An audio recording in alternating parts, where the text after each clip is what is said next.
అష్టాదశ శక్తిపీఠాల దర్శనాలకు మనం వెళుతూ ఉంటాం. సతీదేవి 108 శక్తిపీఠాలు మన భరత భూమిపై అనేక ప్రాంతాల్లో కొలువై ఉన్నాయి. ముఖ్యంగా హరిద్వార్లో 3 శక్తిపీఠాలుండటం చాలా ఆశ్చర్యం.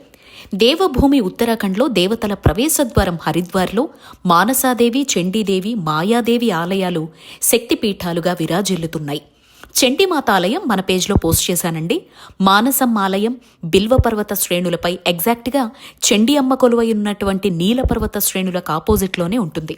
ఈ 2 కొండల్ని చీలుస్తూ గంగమ్మ ప్రవాహం హరిద్వార్లో కొనసాగుతుంది. మానసాదేవి ఆలయానికి నడక మార్గం, కేబుల్ కార్ ప్రయాణం ఉంటుంది. చండీమాత, మానసాదేవి ఆలయాలకు కలిపి రోప్వే టికెట్ మనం తీసుకోవచ్చు. 500 వరకు పర్ హెడ్ ఉంటుంది. నో విఐపి దర్శనాలు. ఆ రోప్వే పైనే టోకెన్ సిస్టమ్ ద్వారా దర్శనానికి వెళ్లాల్సి ఉంటుంది. మార్నింగ్ టు ఈవినింగ్ 8 వరకు టెంపుల్ ఓపెన్లో ఉంటుంది. ఉత్తరాఖండ్ వాసుల కల్పవల్లి మానసమ్మ సంతాన సమస్యలు, సర్ప, నాగదోషాలు, కుజదోషాలతో బాధపడేవారు అమ్మను దర్శిస్తే అన్నీ మటుమాయమవుతాయని నమ్మకం. గర్భాలయంలో 3 ముఖాలతో 5 భుజాలతో మానసమ్మ దర్శనమిస్తారు. 8 భుజాలతో మాయాదేవి. విచిత్రంగా చండీమాత పక్కనే ఉండటం ఈ ఆలయం ప్రత్యేకత. నిత్యం వెలిగే అఖండ దీపాన్ని మనం గమనించవచ్చు. ఏదైనా ఒక కోరిక కోరుకొని ఆలయ ప్రాంగణంలో వృక్షానికి ఎర్రని దారం కడితే ఖచ్చితంగా సంకల్పం నెరవేరుతుందని భక్తుల నమ్మకం.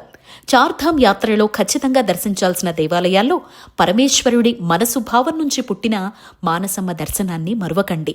అమ్మ సకల సర్ప దేవతలకు అధిదేవత. పరమేశ్వరుడి మెడలో ఉండే వాసుకి సర్పానికి సోదరి.